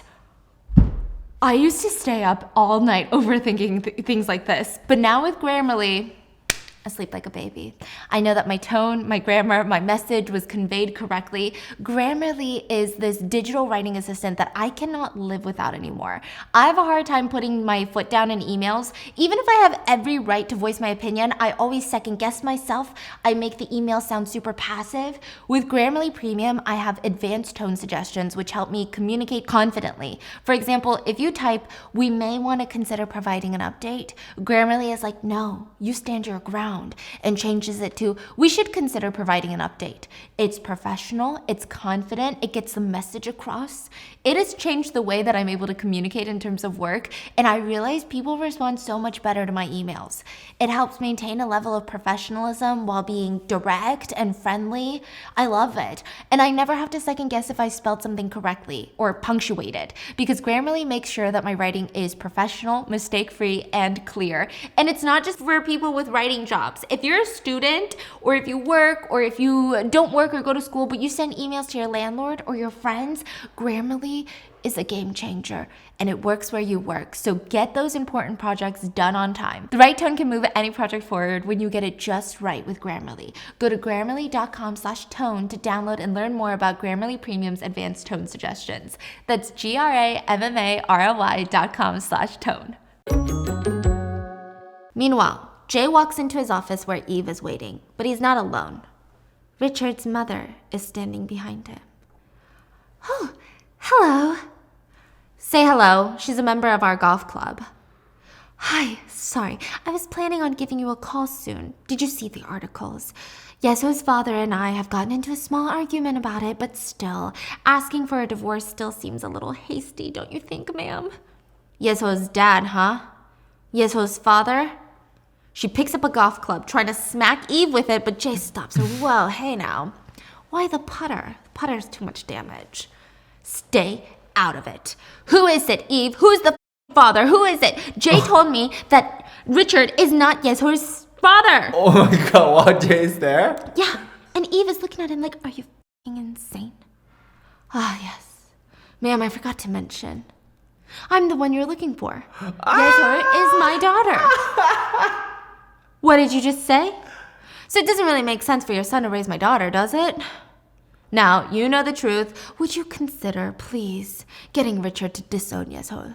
Eve screams at Jay, are you f***ing insane, you asshole? And the mother-in-law goes crazy. You two assholes have made a terrible mistake. How dare you betray my son like that? And she goes around smashing everything in Jay's office with the golf club. Diana goes to Jew General Hospital to pay off Soi's morgue fee. She had finally saved up enough money because Soi had been held in the freezer for like 20 years. Why can't the boyfriend just write it off? Diana wants to do it. Oh, okay. Yeah. And Soi's family couldn't afford it. It's a family business. Yeah, the no? hospital was never asking Soi's family for it. Yeah. But the doctor tells her, I'm sorry, ma'am. It's a little too late for that. I understand, but better now than never, right? Yes, but somebody already paid for it. Who? J. White construction owner, Richard Ha. Oh. Thank you, sir. But when Diana walks off, we see the director, David's mom, was in the room, and she's looking at her curiously. I think she's kind of putting two and two together, too. The mom, the director. David's mom is pretty smart. Putting what together? Like, David had told her that he wants to help this girl that he likes get revenge. And she's kind of, connecting the dots. Meanwhile, Richard is making another tough choice. He packs Yeso's bag and picks her up from the soccer practice where she's standing there depressed. Nobody wants to be friends with her. The other moms whisper when they hear Richard calling Yeso's name. And she sees it's her dad, and she cries and runs to her dad. And she keeps saying, I'm sorry, I'm sorry. And he gets emotional and says, my princess, you have nothing to worry about. Nothing that's happening right now is because of you. This is not your fault. Do you understand? But she just keeps crying. Helen and Diana are having their own emotional moment too. Diana tells her, go live the life you always wanted. You're free now. Live in a world where you don't have to be my accomplice. Go live a happy life. And please don't cry. I want to leave you with a smile, Helen. Sometimes I just wonder what you were like, Diana, when you were still a young girl. You're so pretty when you smile. Do you? Wonder how I used to be? I don't remember. And then Helen brings out boiled eggs in a Ziploc bag and puts them on Diana's lap while she's sobbing. I would like to wish you luck, Miss Moon. And Diana says, I hope we never meet again, and walks off. Diana walks off with the eggs and reminisces about how she used to be. She used to be on rooftops, drawing the landscape while her clothes dried on the hangers. She ran around school looking for her friends. She was carefree. But when she got bullied, she no longer had friends. They all dropped her in fear that they would be a target too. And we find out that one of the girls that she's yelling for in the hallway, Gracie, please, Gracie. The assistant was her friend, and the assistant dropped her once Diana started getting bullied. So they've got history. So now Gracie, after being confronted with Diana, spends most of her days crying about it. Yeah, we'll see what Gracie chooses to do. But Jay, the ever-loving fiance, goes to visit Mina at the hospital, and the doctors tell him that Mina is going to have trouble controlling her vocal cords. They were seriously injured from the attack from Seta. They said, you're going to have to keep an eye out on that. Jay rolls his eyes. So is she going to get her voice back or not? As of now, no. But sometimes patients do get their voices back. Yeah, well, what are her chances? It's not very likely, but we don't know for sure. But it's important that she doesn't try to speak. Mina was a woman who loved the sound of her own voice, and now she's not going to be able to talk. And Jay is most definitely going to leave her. The doctors walk out to give them a moment alone, and Jay scoffs at her. Shit. If you're going to need a miracle, I guess I should just send you your stuff. I don't have to worry about you. You're brave. Let me know if you need anything. Jesus. Oh, wait. That's right. You can't talk. Mina's trying to scream at him. Babe, the doctor said you shouldn't talk. What? You're saying I can't do this? Why? Oh, that recording on the iPad? I erased it. I know his password too, 69, 69, 69. And Mina's screaming again. I know, I'm a son of a... Don't try to speak. Doctor's orders. But hey, you should try switching to menthol cigarettes. Loosens up your throat. And he leaves Mina a fully broken woman. Seta, too. She's being charged with attempted murder, and her father, the church priest, is arrested for tax evasion. He has been embezzling tens of millions of dollars of church offerings every single year. When news breaks, David calls Diana. I saw the news. Looks like we're almost there, Diana. Congratulations. You've destroyed them all. I may have set it up, David, but they're the ones that destroyed themselves. And you're the one that finished it. Everything's in place. And we get a flashback. The two of them, Diana and David, had gone to the abandoned funeral home where Ryan's body was held. They planted DNA from Eve's foot. Remember? He took it when she was under Ryan's fingernail because the police chief had wiped his fingernails of evidence. And side note, the police officer, Detective Choi, is just getting results. The DNA from under Ryan's fingernail curiously matches the DNA from the lighter from 18 years ago when Choi died. And now the cops are trying to get DNA samples from everyone. Diana thanks David, and he lets her know that he's going to be home late tonight because he's heading out of town. Where are you going? Somewhere far. Gotta go. See you later. And he hangs up. We know where he's going. He's going to go to the prison to meet his father's killer. And he sits down, and the killer says, "We meet again, Dr. Jew. You didn't answer my question last time I was here. And you promised to show me hell if we were to meet again. You still haven't told me why you did what you did, so tell me now. Do you think that this is your hell, Dr. Jew? Because it's far from over. Why did you kill my father?" So we find out that the serial killer had broken his arm. This is before trial. He had broken his arm, and he was bleeding when he was in the process of getting arrested. He had killed 2 innocent women. No one in the hospital wanted to treat him because he's a serial killer. David's dad treated him. And as payment, he killed him. He said, "Everyone at the hospital refused to operate on me. My arm was broken. The pain was so intense I thought I was going to die. I was bleeding badly and no one wanted to come near me. That's when your father stepped in." Dr. Jew said, "The court will punish him for his crimes. We're here to make sure he makes it to trial. I'll do it. Can someone call my son for me? Tell him to go home first and tell him not to eat ramen? I don't know why he's eating ramen all the time." The serial killer said that pissed him off. I mean, I was dying there on the hospital bed, and he wanted to make sure that his son wasn't eating ramen. It's kind of hilarious when you think about it. Anyway, he started operating on my left arm, and I woke up in the middle of it. I realized my right arm was free, and the scalpel was close by. You know who I really wanted to see in that moment? The director's son, who really loves ramen. That's why I did it. I thought you would come running if your father died. I wanted you to come running. So I took the scalpel and I sliced his neck. So I guess in reality, you're the one responsible for killing your father. And with that, we see Dr. Drew get rejected by the prison warden from being the prison doctor. I'm sorry, but we just can't hire a victim's family member to work here. And David gets sent off, and we see him in his pain for the first time. Like, he pulls over on the side of the road, angry, upset, and like just the cry, it's so devastating. He's Diana. He's been so busy helping Diana, but he's so broken. But he still manages to pick himself up, get himself together to go visit his mom. "Hey, Mom. You look like you lost a little weight. You're like a stranger now." "Oh yeah, I've only been eating vegetables so I can try and fit into bikinis and find myself a European husband." "Oh, like an Italian stallion? Were you crying?" "I have nothing to cry about." "Well, why would I be crying?" "Can you buy me dinner, Mom? I'm gonna go grab a list of the most expensive restaurants in the area. Be right back." "And go get a haircut. David, you need to take advantage of the handsome face I gave you." I'm trying to grow out my hair so I can braid it." So the two have this like banter relationship, but when he walks out of her office, his mom seems genuinely worried for him. And with that, there's another mom out there that is not worried for her child. She's out for her own skin. We see Eve's mom meeting up with Diana, and she throws Eve's name tag on the table. "Police Chief Shin gave this to me years ago.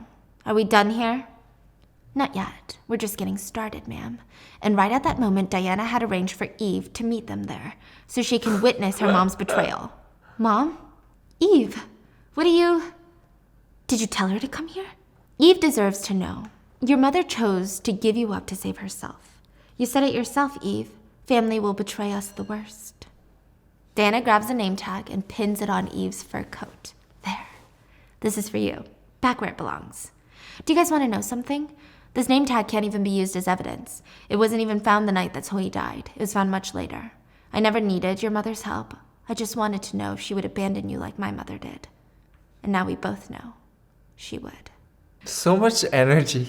So much brain power, you know? Like, yeah. Wow. Just revenge really takes a lot of effort. Yeah. A lot of willpower. But I think we're really not revenge people. And with that, Diana walks off, leaving Eve to face her betrayal. Mom, what did you do? Mom, tell me why. How could you do something like this to your own daughter? Her mom says, what?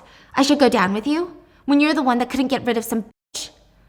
Well, you can go give your own daughter some love, but I don't think I can do that. Eve drops to her knees, crying for her mom, but her mom won't even look at her. Eve is no longer her concern. This mom is out to save herself. And Diana says to herself as she walks out victoriously, I know that there are mothers out there who are willing to choose hell to save their children. And we see Sohee's mom begging anyone to listen to her about Sohee's death. We see Helen and all these women that chose their children over themselves. And Diana says, so I hope, Eve, that you don't think this is over just yet. And don't assume that you've been punished enough. After all, only Ryan has had a funeral. Implying she wants them all.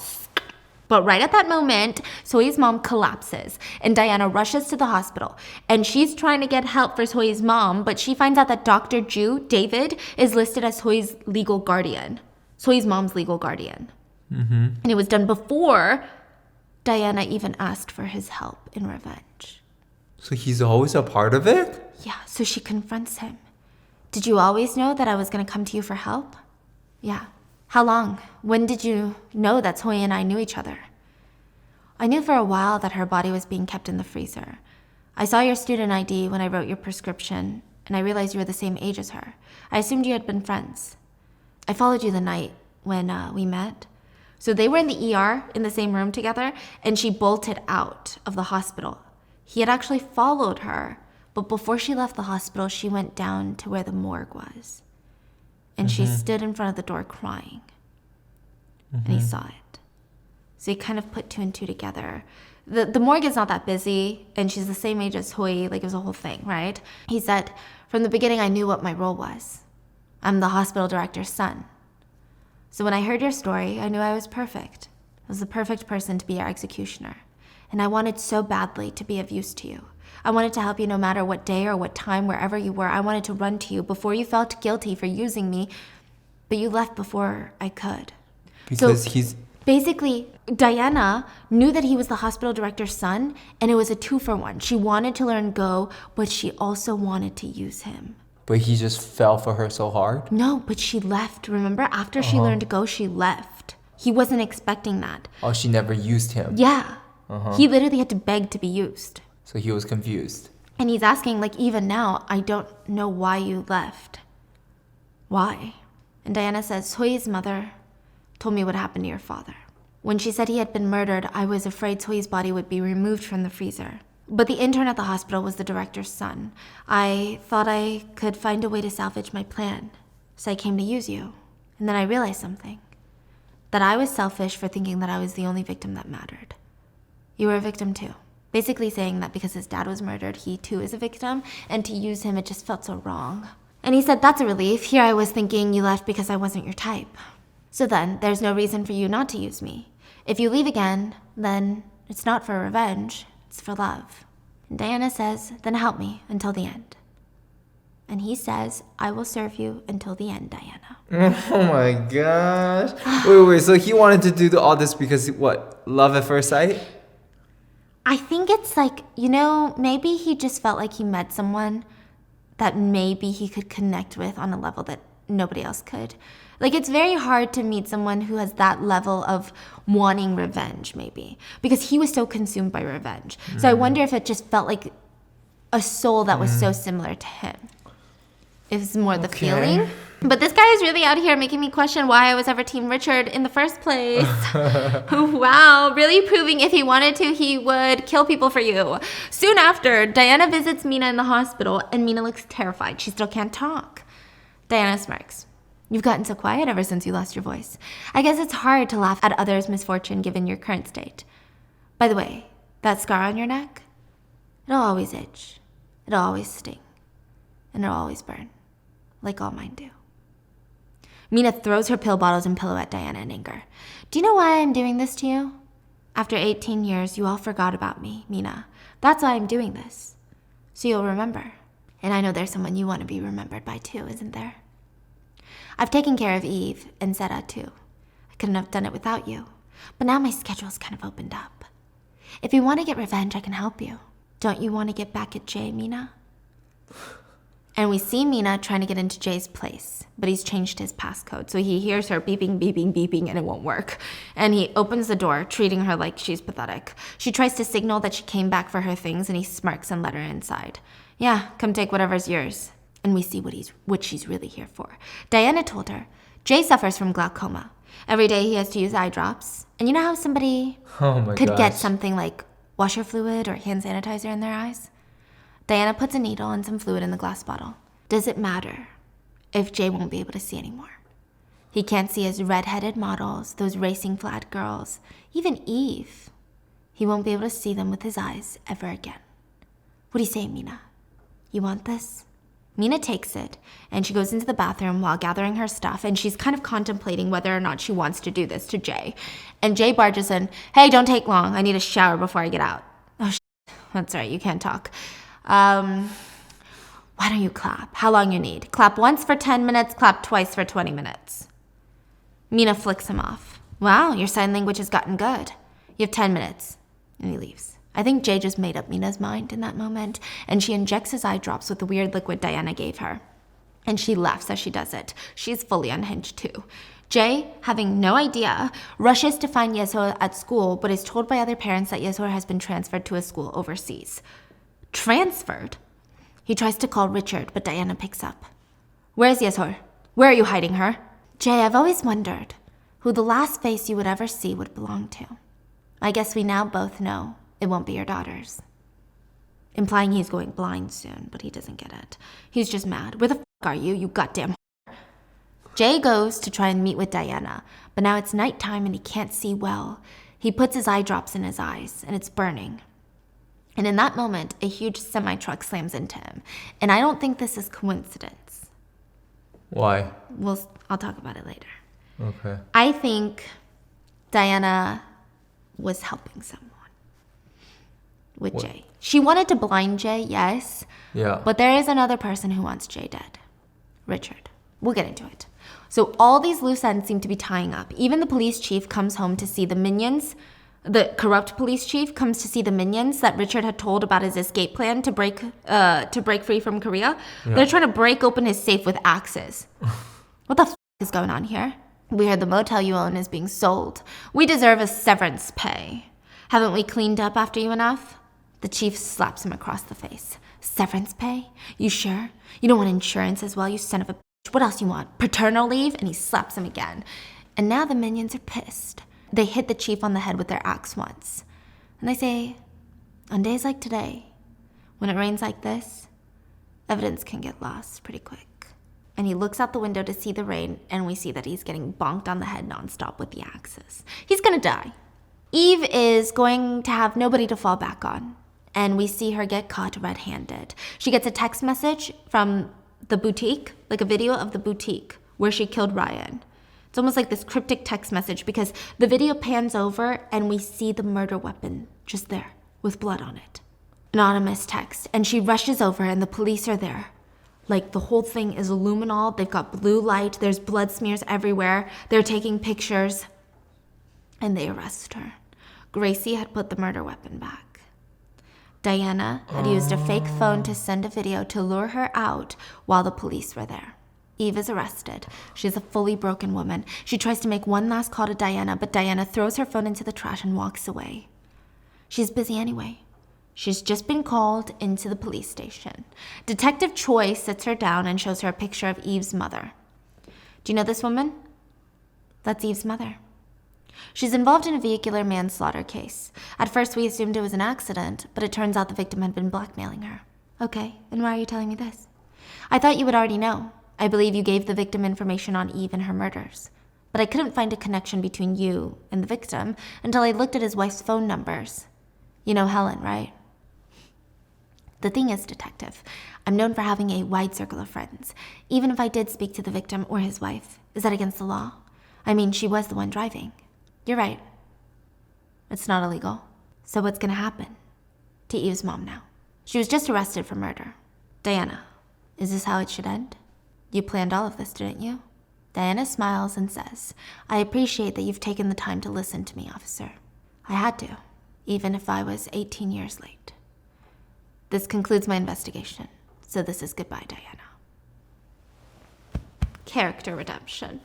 Character redemption, So what does that mean? Like, he finally believes her about all the stories? And technically, like, he could be a dickhead about it and try to see if she's involved in things. And, like, you know, she was moving corpses around and, like, doing some shady shit. But he's like, this concludes my investigation.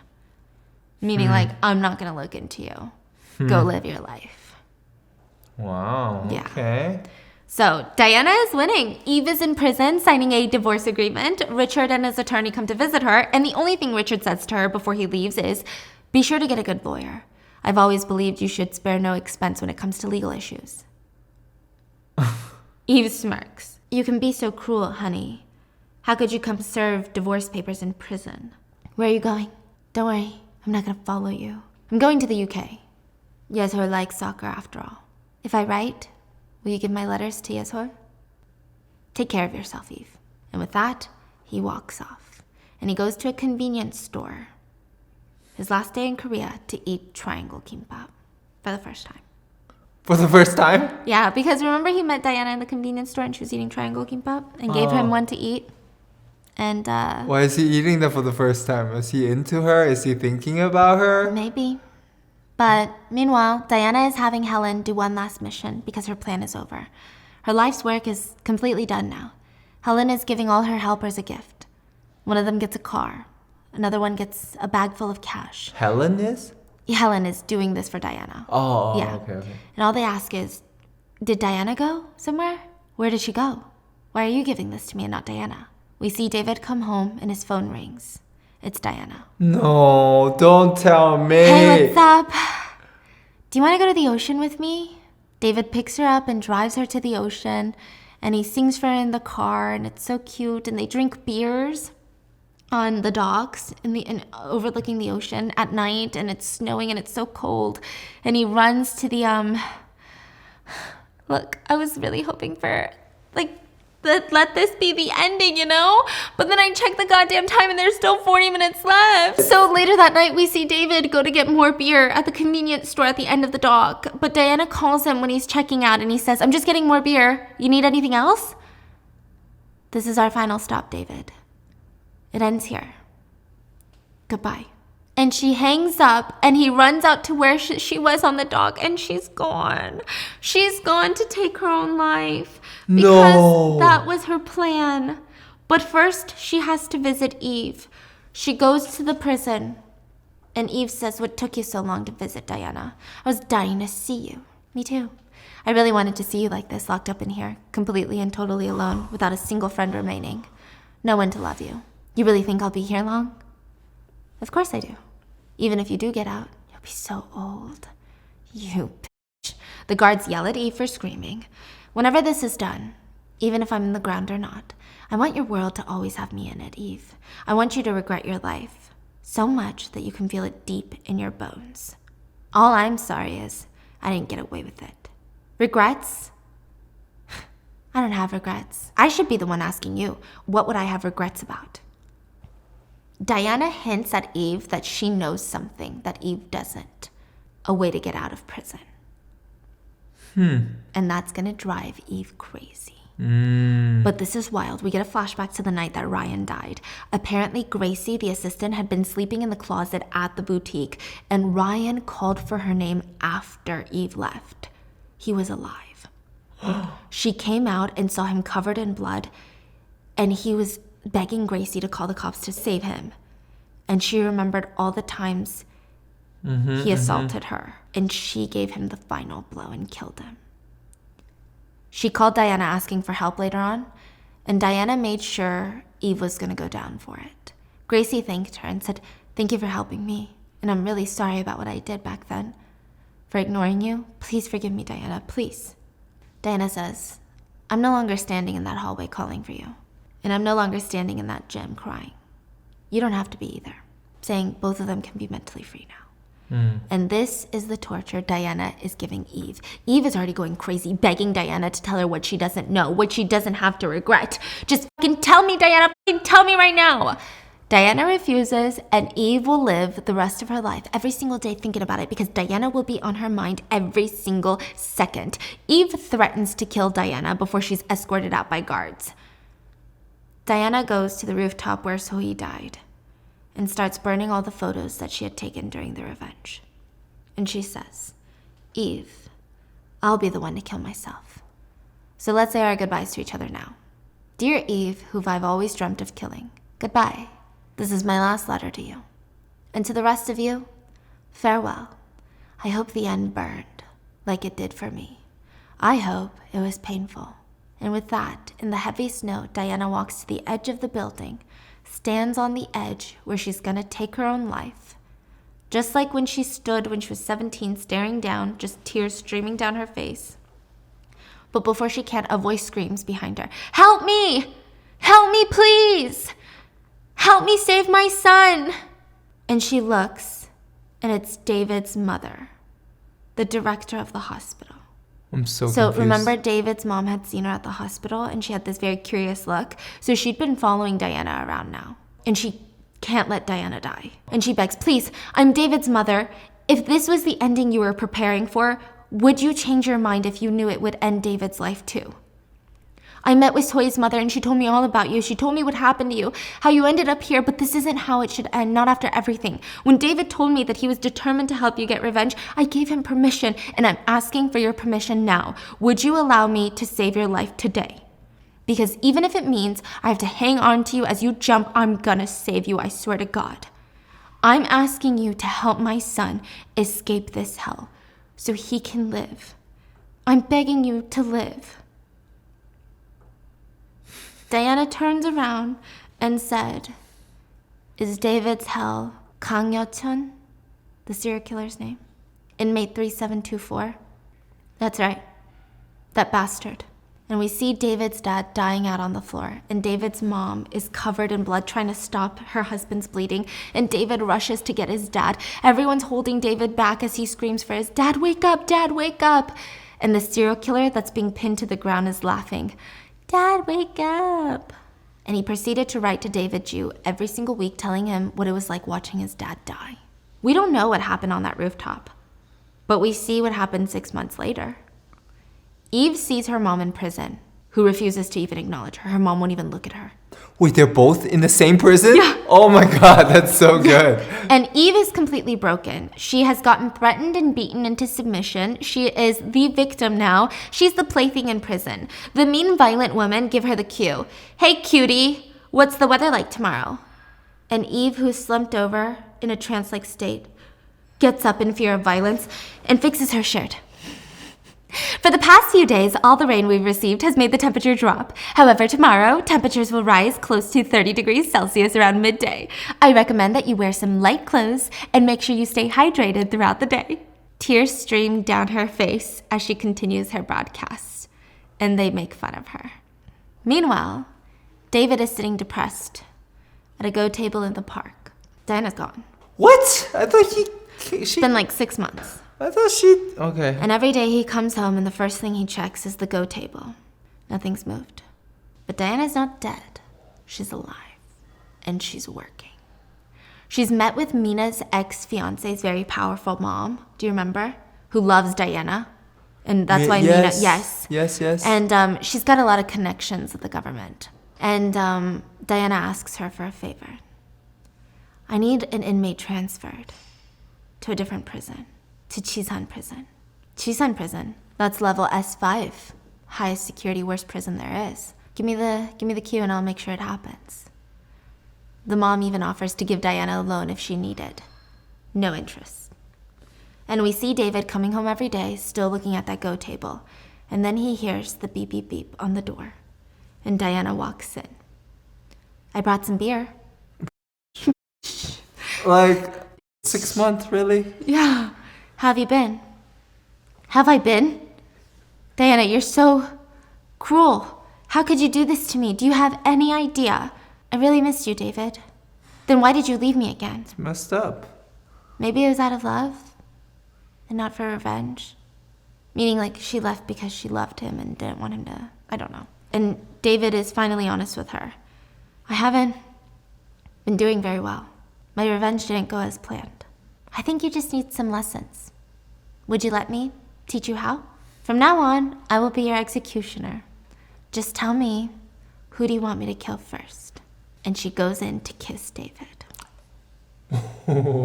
A quick sidetrack. The landlord of Diana's old apartment was always super nice to Diana. Even gave her a room for way cheaper than usual, and Diana was always confused. The landlord cryptically told David that Diana had saved her life. Diana had no clue how she saved this woman's life. But recently she remembered. The landlord's son had been killed from a drunk driving incident, and when Diana was in high school, she had tried to commit suicide by going into the Han River, remember? Well, there was someone next to her going in. An older Ajumma. And Diana ran in after her, swam after her, grabbed her, dragged her back to land, and the Ajumma was kicking and fighting. Diana saved her, plopped her on the ground, and the Ajumma asked Diana if she was okay. Why aren't you wearing shoes? It's cold. Oh, sweater. Your sweater is wet. It must be so freezing. Diana's like, are you kidding? You're the reason I'm soaking wet. I had to save you. Really now? I'm the one you're blaming? I saw you get into the water with the same exact intention as me. Let me ask you a question. The water is cold, isn't it? It's freezing. Let's die in the spring together, shall we? And Diana bursts into tears, and the landlord, the lady, is wiping her tears and is comforting her. And I don't know, I guess Diana thought that this lady saved her, but this lady always felt like Diana made her snap out of it. And we see that now Diana is back in college. She's got the best grades, best everything. Her classmates stare at her because she now wears short sleeves. On one arm, most of her scars are healed, and she has a tattoo covering one of them. And on this arm, the scars are worse. Because remember, David said you have to make fresh cuts to let them heal, the skin tissue heal. But she's no longer wearing dark clothes. She's wearing colors and short sleeves. She's no longer covering up. It's part of the process, and it's working. And we find out that David has gotten a job as the doctor at Chisan prison, the hardest prison in South Korea. The one that they're going to get the killer transferred to, where David is already a doctor. The two are planning his revenge when they bring up Jay. And David asks, whatever happened to Jay? We get a flashback of him bleeding from his car accident, unable to see. He's on the rooftop of a construction building when he hears footsteps. And he's screaming, who the fuck is there, you son of a bitch? Someone fucking help me, I need to go to a doctor. Mina, is that you? You fucking bitch. Did Diana send you to kill me? Hello? Can someone say something? Why is he on top of a construction site? I guess he can't see, so he's scared someone's gonna run him over or something. Wait, he was in a car? Yeah, and he was driving towards a construction site where Diana told him to meet him. I'm thinking Diana told him to meet him there because maybe Richard was gonna be there. And right at that moment, we see a figure come and push him off the building into a vat of cement. And all we see is a red Hermes tie. And later, we see Yeshol and Richard at the airport heading to the UK. And Richard is wearing a red Hermes tie. Oof. We also catch up with Helen, who has opened up her own panchan shop. But she still misses her daughter every single day. And she's honestly pretty lonely. She doesn't have enough money to go to America. But also, even if she does, what is she going to do? Her daughter needs to live, experience that high school life without worrying about my mom. Is my mom doing okay in this foreign country? This is the best life she can give her daughter. But that doesn't negate how lonely it is. And she's sitting there one day after her shop closes up and she gets a text message from Diana. I'm looking for an assistant. Interested? Helen rushes to meet her, but first, she puts on the lipstick that Diana had gifted her and smiles. And we see the revenge start. The serial killer is now being transferred to the new prison, the harsh prison, where there's a teacher, Diana. She now works for the prison. Gosh. Meanwhile, David, her boyfriend, is the doctor of Chisan prison, and he's already making friends. Some of the guys in there are good guys. One guy was in there for assaulting a man who disfigured his little sister's face for not sleeping with him. He said his only regret is not killing the fucker. David is doing free treatments on the guy's sister for free. In exchange, the prisoner wants to help David in any way he can. You see, the prisoner lives in the same quarter as a new transfer, inmate 3724. And on the killer's first walk through the prison, he sees a doctor standing there. He doesn't see the face, just the back. Last time, the killer had seen David. David told him his ultimate revenge will come. David said he will kill him and make it slow and painful. The serial killer smirked, but you're a doctor. I know you took an oath like your father. You can't kill me.